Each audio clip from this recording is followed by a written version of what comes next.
PodCastle, episode 815 for Tuesday the 28th of November 2023. Beverly's Sonata by Jennifer Hudak, read by Elise Croik and produced by Eric Valdes. Rated PG.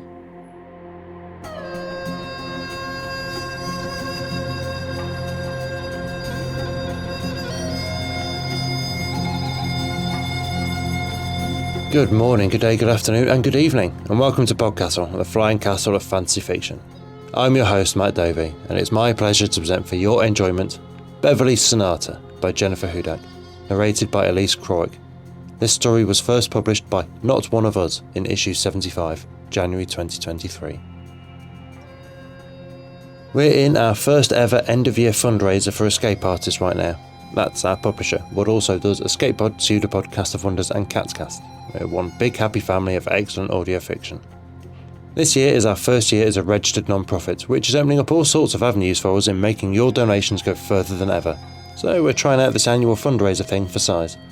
We've got no lofty goals, no shouty milestones we're aiming for, just seeing how it goes when we lay out what our behind-the-scenes truths are and all the many ways you can support us. I spoke last week about how subscriptions are the best possible way to do that, because not only are they income, they're predictable income, something we can rely on and build around. The best way to do that is, as you might expect, our Patreon at patreon.com/EAPodcasts. And this time of year is when we offer a discount on our annual subscriptions. So if that's your usual modus operandi, this is your reminder to go and check and renew.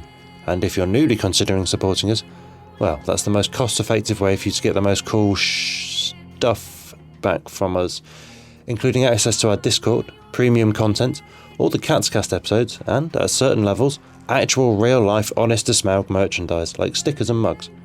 If you're up for that, please pop over to patreon.com/EAPodcast and have a browse of the different tiers there. And if you're not in a position to chuck any money our way right now, because times are tough and boy do we know it, then please spread the word, because if only a certain portion of the audience can afford to donate at any one time, then growing the audience works just as well as growing that proportion. However you can help us, thank you. And before we get into today's story, a last-minute reminder that we are open to general submissions until the end of Thursday, 30th November, UK time. Go to podcastle.org and click Submissions, then Guidelines for more information on how to send us your stories. Your author today, Jennifer Hudak, is a speculative fiction writer fueled mostly by tea.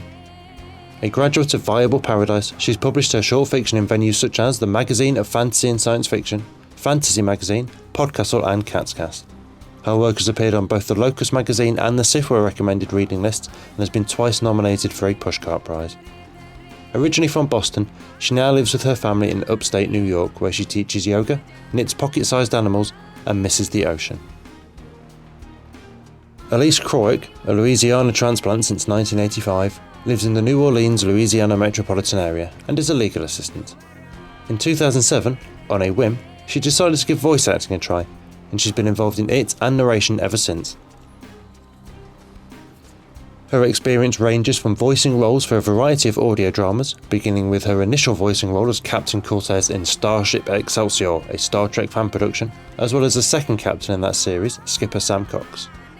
Elise continues to voice roles for two other Star Trek-based audio dramas, Outpost, a Star Trek fan production, and Endless Vigilance, a Star Trek fan production. She has voice roles for a variety of non-Star Trek based audio dramas including Misfits Audio, 19 Nocturne Boulevard and Darker Projects. And, owing to her love of reading aloud, she has narrated any number of stories for several podcasts, including Drabblecast, the Junesteef Audio Fiction Magazine and Escape Pod. And now pay attention, for our tale is about to begin, and it's talking to you from unexpected places.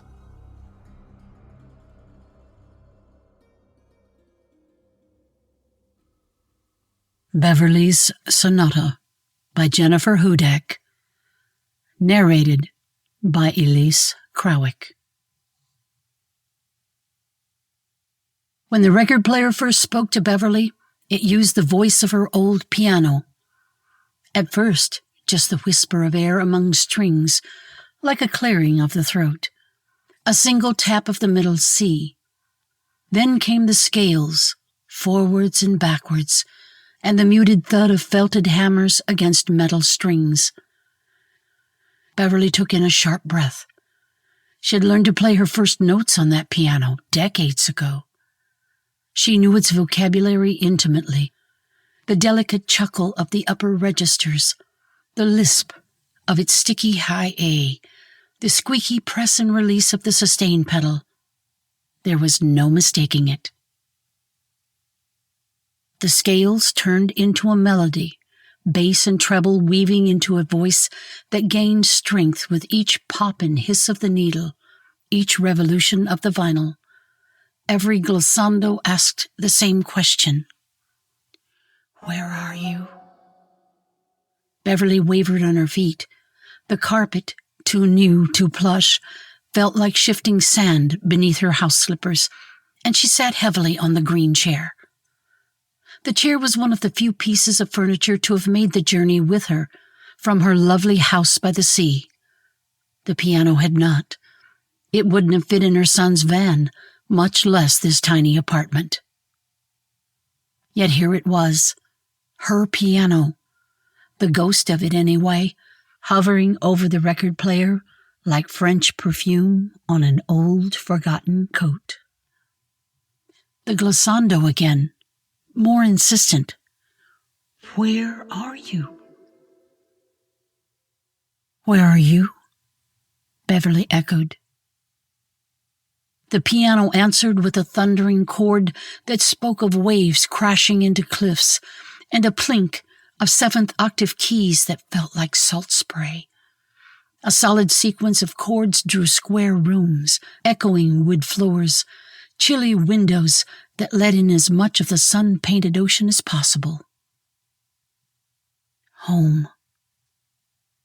As the record played, the upholstery of the green chair hardened into smooth ebony and ivory beneath Beverly's fingertips.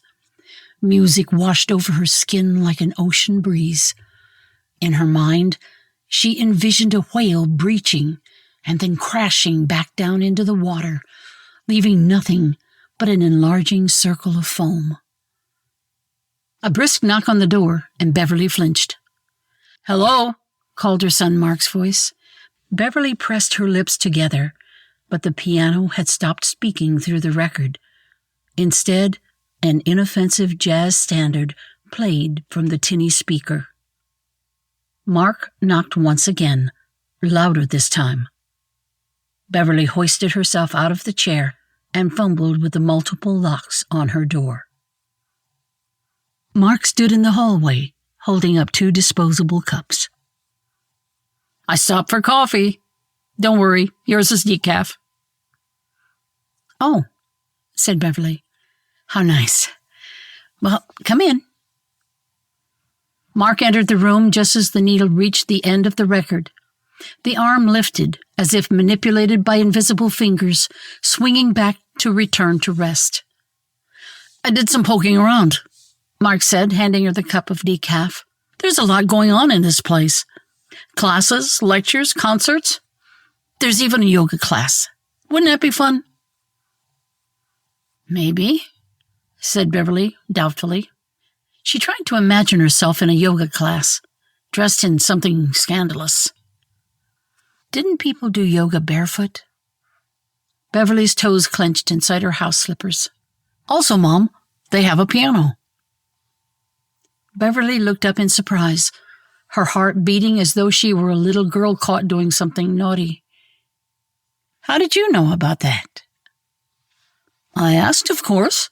It's downstairs, and you can play it whenever you want." The word downstairs sparked a moment of confusion before Beverly realized what Mark meant, and she sank back in her chair in disappointment. "It's probably an upright," she muttered. "Come on, Mom." Mark's eyes were as open and guileless as they'd been when he was a child, with that same anxious desire to please. "At least this way you'll be able to play." Behind Mark, the record player sat motionless and silent. Beverly felt a pang of guilt because she did want to play. Even now, her fingers twitched, searching for ivories to tap. She adjusted herself so that Mark's head blocked her view of the record player. "I'll think about it," she said. After Mark left, Beverly started the record again, but only the soft jazz song warbled from the speakers.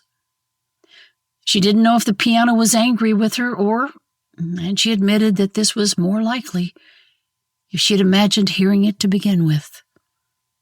She lifted the needle and turned the player off before changing out of her housecoat and slippers, brushing her hair, and putting on her face. Then, before she lost her nerve, she slipped out of the apartment to find the upright.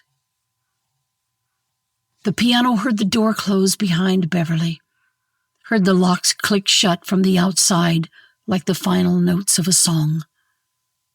She had abandoned it again. The first time she had abandoned the piano, it nearly lost itself completely. It had a vague memory of jostling around the back of a moving vehicle and feeling itself fall badly out of tune. It remembered rough handling, its side bumping against a wall, and its clawed wooden feet scraping against an unfamiliar rug. Then hands, new hands, halting and sweaty and awkward. Hands as unlike Beverly's as hands could be, tapping its keys without asking. Before those graceless fingers could play 5 notes, the piano's consciousness had fled its body. It could have evaporated, becoming bird song and the whistling wind and the music of the spheres. But the piano remembered what it once was. It remembered the keys Beverly used to tickle, the graceful body she used to dust and polish, the pedals she'd pressed with her right foot only. Beverly. It needed her to make music. It needed her to be. And the force of its need had led it here, where it had become something new, revolving vinyl disc and tiny diamond needle. It missed the weight and heft of its wood and brass. It missed the shine of the copper that wound round its strings and the percussive feel of the felted hammers. It missed its graceful curves and its carefully carved feet. This small rectangular body was not the same. But Beverly would help it find itself again. Together, they'd find their way back to what they once were. Beverly let the slow elevator carry her down to the lobby, where the leftover smells of the morning's breakfast service mingled with the boiled vegetable smell of the upcoming lunch. Landscape prints lined the walls, and artificial trees and pots clustered in corners. As she walked, she saw other residents sitting in chairs or making their way down the hall. Beverly eyed them with suspicion. If Charles were still alive, the two of them would have gossiped together, and it mightn't have been so bad. They might even have bolstered each other's courage enough to introduce themselves to some of the people they passed. She did not have that courage on her own. The hall led into a large open space with a scattering of chairs, a television mounted on one wall, and a piano in the corner. And upright, as Beverly had suspected. Photocopied sheet music fluttered weakly in the breeze. God bless America. Beverly stifled a groan. She flipped the cover off the keys and played a tentative scale. It felt wrong, like kissing a stranger. The notes had no heft, no depth. They floated straight up into the air like smoke up a chimney, rather than coalescing around the room like an early morning ocean mist. "It's awful, isn't it?" came a voice behind her. Beverly turned to see a man sitting against the wall, a pair of glasses perched near the tip of his nose, and a walker with tennis ball feet waited next to his chair. "Not your playing," the man clarified. "The instrument. Doesn't matter how beautiful the song. When a piano isn't cared for, it can't really make music." "Is this piano not cared for?" The man gave a dismissive wave. "They do the best they can, but it hasn't been tuned in years. Not enough people use it to make it worthwhile, I guess." You don't play, then? He shook his head. Cello was my instrument. Lucille. That's what I called my cello. She had a lovely singing voice, but it's been a long time. He looked down at his hands. Arthritis makes it hard to do the fingering. I'm sorry. Don't be. It's all still right here. The man pointed once to his head and once to his heart. Then he smiled. I'm Walt. Beverly, she said. Her voice came out stiffer than she had intended. She arranged her face into what she hoped was a pleasant expression and stood. Well, I should be getting back. Oh, please. Can't I hear a song? Do you know music, music, music? He pushed his glasses up his nose and started to sing, Put another nickel in. No, Beverly interrupted him. I'm sorry. I don't play that kind of music, and I don't usually play in front of other people. She brushed the wrinkles from her slacks. Excuse me, I really do need to be getting back. As she walked briskly back down the hallway, Beverly worried that she'd been rude. But Walt had been getting a bit too familiar. Beverly hadn't come here with the intention of meeting anyone new. It felt too much like she was being disloyal to Charles. She pressed the elevator button and then wrung her hands, trying to rub away the feeling of the upright's keys. When she got back to her apartment, the record player stared at her accusingly, as if it knew, as if it could smell the upright on her. And perhaps it could. To make amends, Beverly lifted the record off the turntable and gently wiped the dust off the vinyl with her shirt sleeve, just as she used to polish the piano's wooden cabinet. The paper label in the center of the disc was so faded that the words were indecipherable, even with the readers on.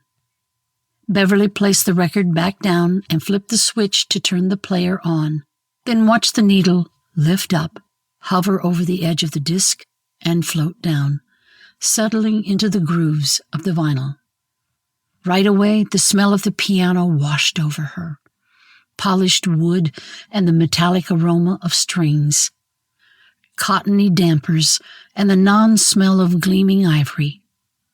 Old paper that crumbled at the corners when she flipped the pages during a 16th rest. It's really you, Beverly whispered. The record turned and turned. Beverly recognized the sonata she'd started to compose when her son was in high school. The first movement was bright and brash, mimicking Beverly's little girl fists pounding gleefully on the keys. The following movement increased in complexity and surety until it became the song Beverly had played at her senior recital when she was at the peak of her skill. The next movement had a motif similar to Beverly's wedding song, the one she played for Charles on their anniversary each year. She had never finished the sonata, but she returned to the snippet often, when her son went to college, and then when he moved across the state. When Charles died, leaving her alone in their house by the sea. She thought, now that she had left her piano behind, that the song would remain forever unfinished.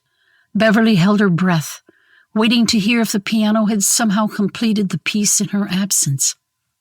Instead, it returned to the glissando. Where are you? Beverly looked around herself nervously. She wasn't entirely sure where she was. That is, she knew this facility was somewhere near her son's house, but she couldn't remember the name of the town, and even if she still had her car keys, she knew she wouldn't be able to find her way back to the coast. The piano seemed to understand, even though Beverly hadn't spoken any of this aloud.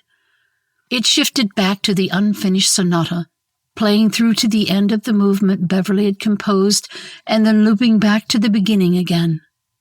As it played, Beverly remembered running her hands along the piano's curved sides, the same way Charles used to let his hands linger on her own waist.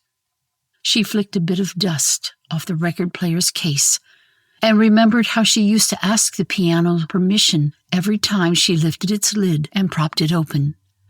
Seeing its wires and hammers exposed to the air felt like an intimacy that required consent.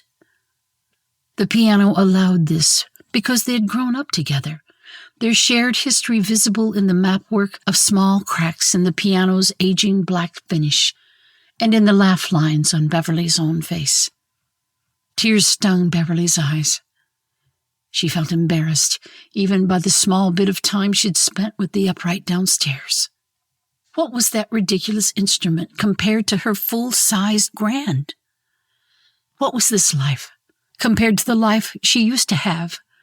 When she was a child, she used to put her head as far inside the body of the piano as she dared, breathing the air directly from the piano's lungs into her own.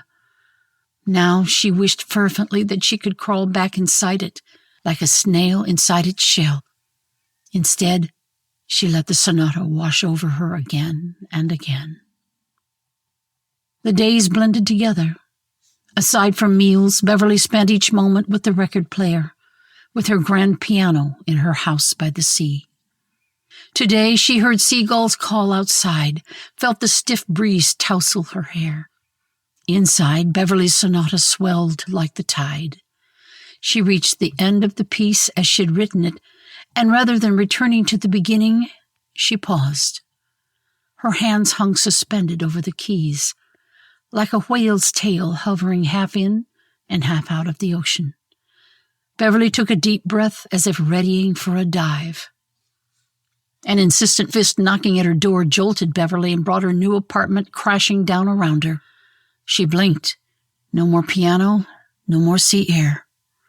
Nothing but the hum of the central air system, the smell of new carpets and the pounding against her door. Her heart thundered in time with the knocks. "Goodness, what now?" she muttered. Once she'd gathered herself together, she opened the door. Mark stood in the hallway with his forehead all wrinkled. "Are you okay?"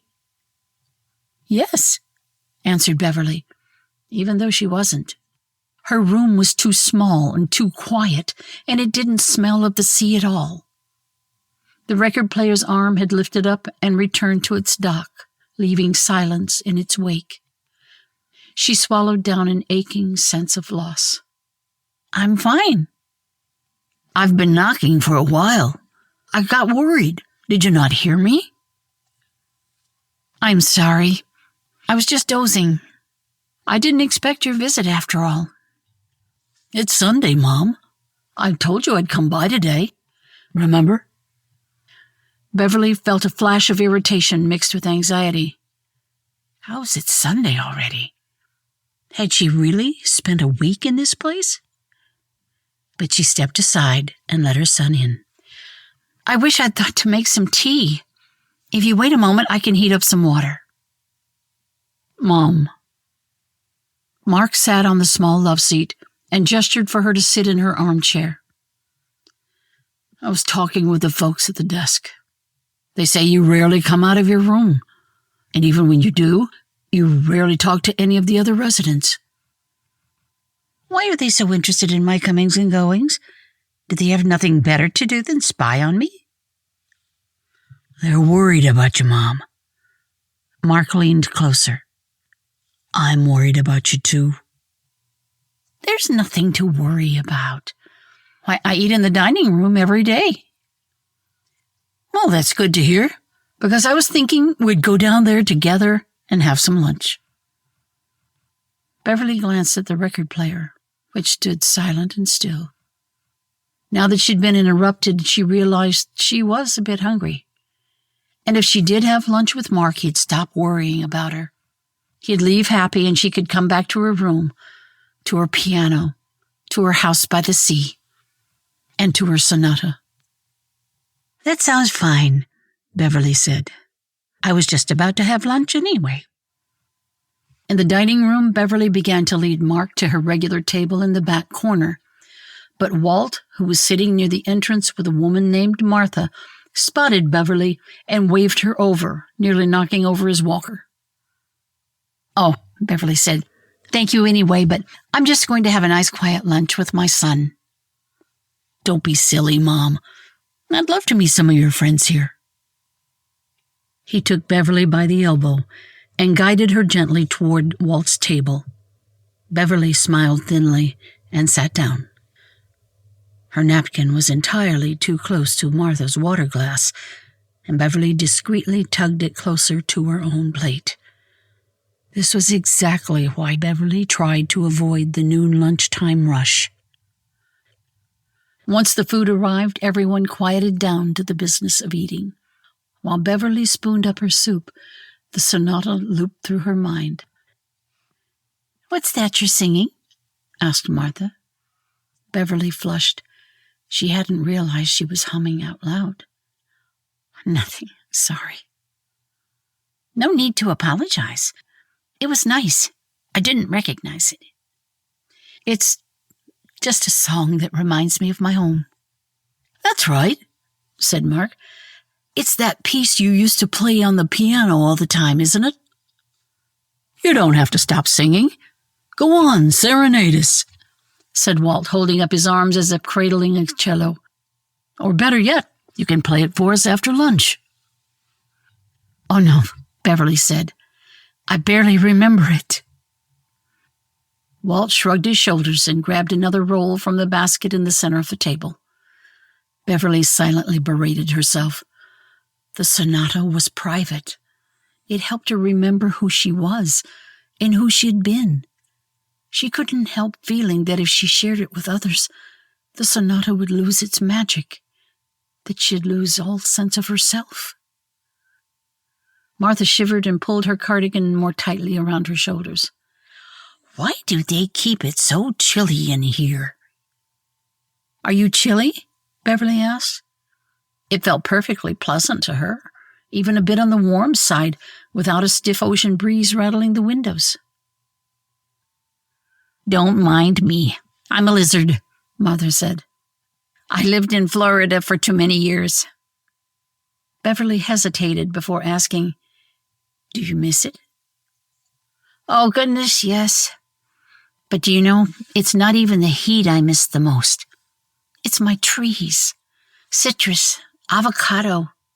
They grew like weeds in my backyard. What I wouldn't give for a freshly squeezed glass of grapefruit juice still warm from the sun." Beverly wondered what it would feel like to walk into one's yard and pluck a grapefruit from a tree, to smell citrus in the air instead of salt. She could hardly imagine it. After they finished their lunch, Martha declared that she was going to her room to warm up, and Walt left to take a snooze in the library. Mark gave Beverly a hug before promising to come back soon. And instead of heading for the elevator, Beverly surprised herself by wandering into the common room. Along the back wall, the upright stood, lonely and sad. The same photocopied sheet music was propped on it with that same god-awful song. The lid over the keys was open, leaving the ivories indecently exposed. The poor thing. Beverly gingerly sat down on the rickety bench, tested the sustain pedal with her right foot.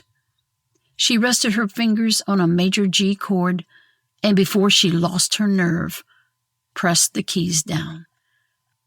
The chord, tinny and a bit flat, was a bit louder than Beverly had anticipated. As it sounded, something shimmered outside the window, like sunlight over waves. A seagull cawed in the distance. Beverly gasped and released the sustain pedal.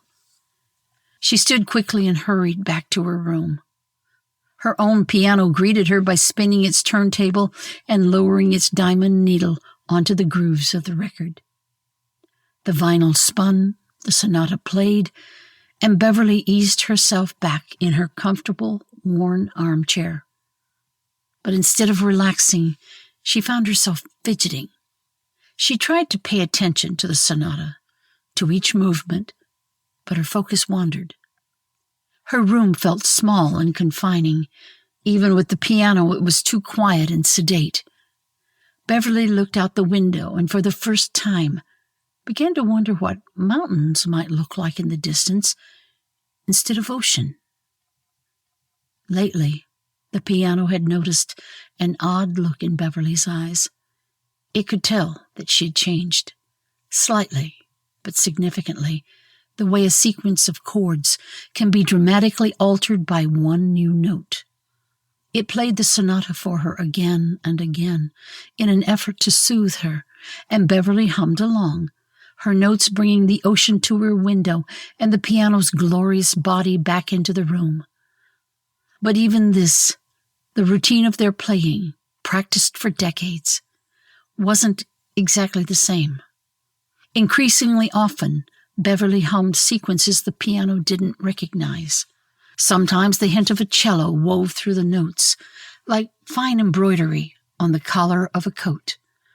Sometimes a lemon tree sprouted in the corner, incongruous and out of place, and the sharp citrus smell cut through the stagnant air. Finally, Beverly blinked and looked directly at the record player. "I want to finish it," she said, "the sonata, together." "But you can't, can you? Not like this." The piano played a minor scale. It remembered the feeling of new music, just like it remembered its harp, expanding and contracting with fluctuations in humidity, and which of its ivories had darkened over the years. Each imperfection on its body told a story, of the child who had accidentally kicked a ball into its legs, or the aggressive surface cleaner Charles had used once instead of the gentle wood polish, or the overwatered African violet that had left a pale ring on its lid. The piano remembered each ding and scratch and loved them all. But housed as it was in this small, strange box, it could no longer change. It could only play the same piece over and over again. "I am not what I was," the piano said. "Neither am I. Neither are any of us."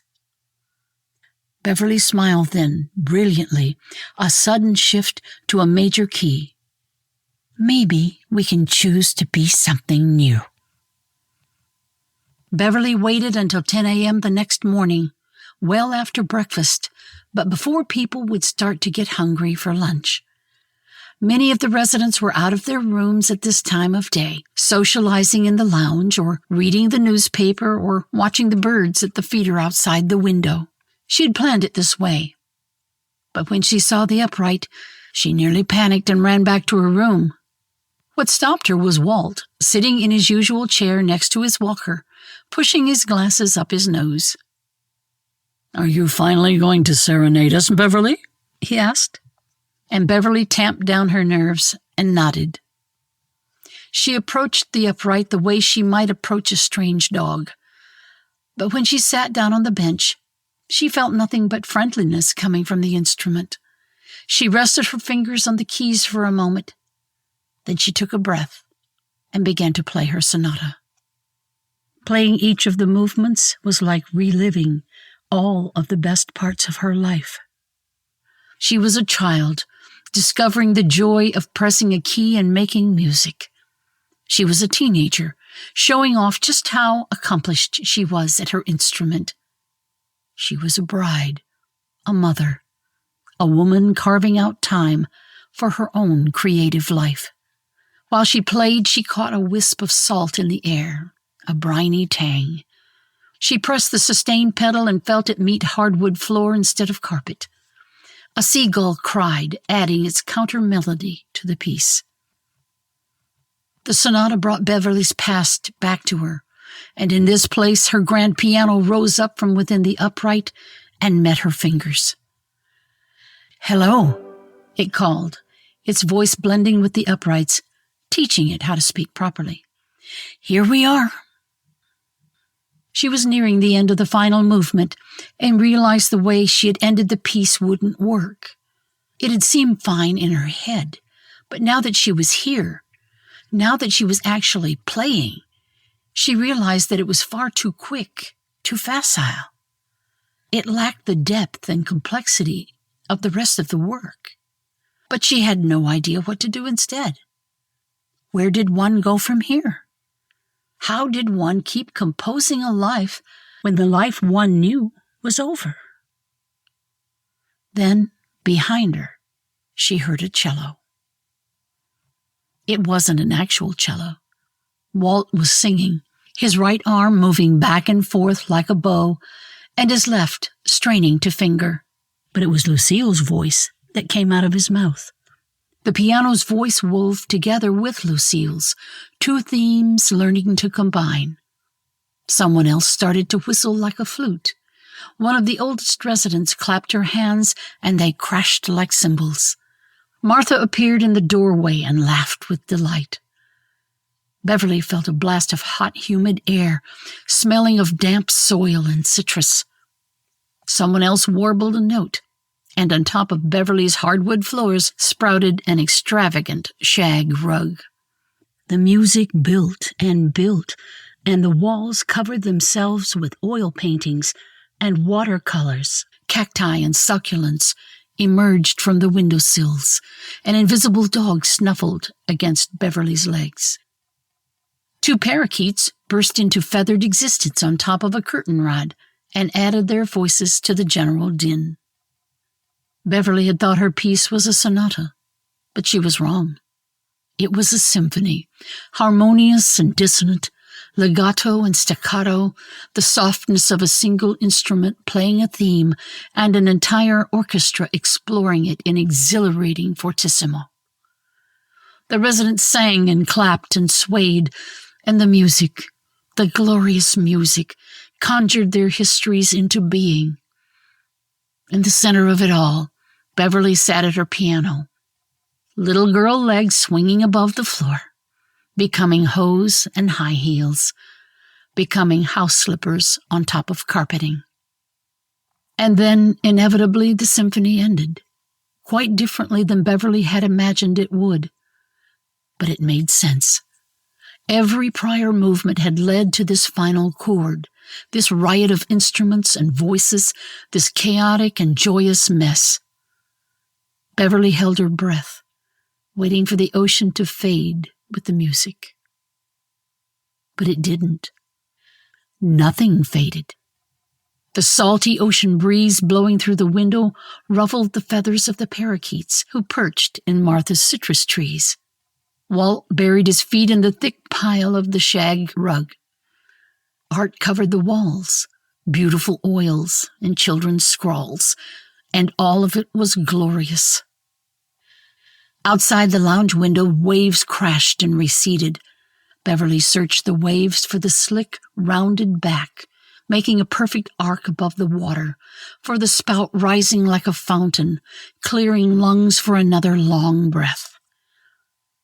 She stared out over the ocean for the tail coming out of the water, until her eyes burned to see it just for an instant, to see it hover half in and half out of the ocean, like she herself had been living all her life, with one foot in the world and one foot out.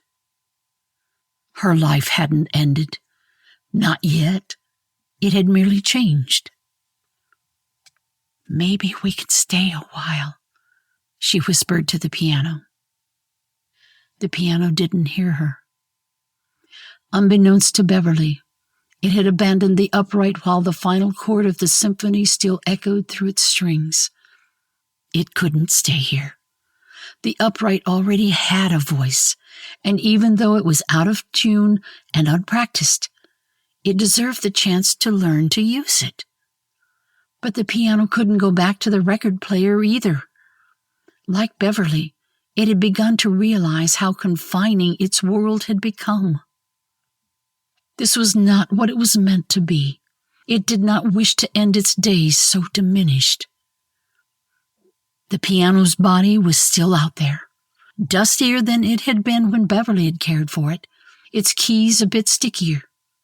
But it had been played joyfully by tiny fingers, and the piano missed its body so. It missed the way its curves amplified and enriched sound, the way its strings breathed when its lid was propped open. "We can choose to be something new," Beverly had said. but new could mean many different things. When the piano and its body finally reunited, when it sighed through its strings and flexed its clawed feet, when it felt those small, clumsy fingers practicing halting chords, it heard the first movement of a new sonata.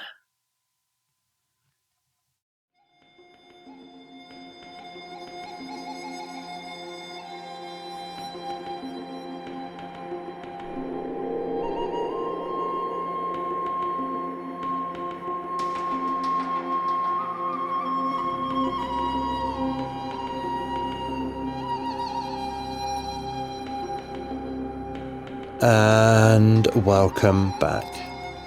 That was Beverly Sonata by Jennifer Hudak, and if you enjoyed that, she's been here before in episode 585, Getaway, but also as the very first episode of our youngest sister, Cat's Cast, with The Cat Lady and the Petitioner, which you'll also find on our website if you click her name on today's post. Jennifer told us this about Beverly Sonata. I wrote this story towards the end of 2020, when I was thinking a lot about how one can create a life when the life that one knew is gone.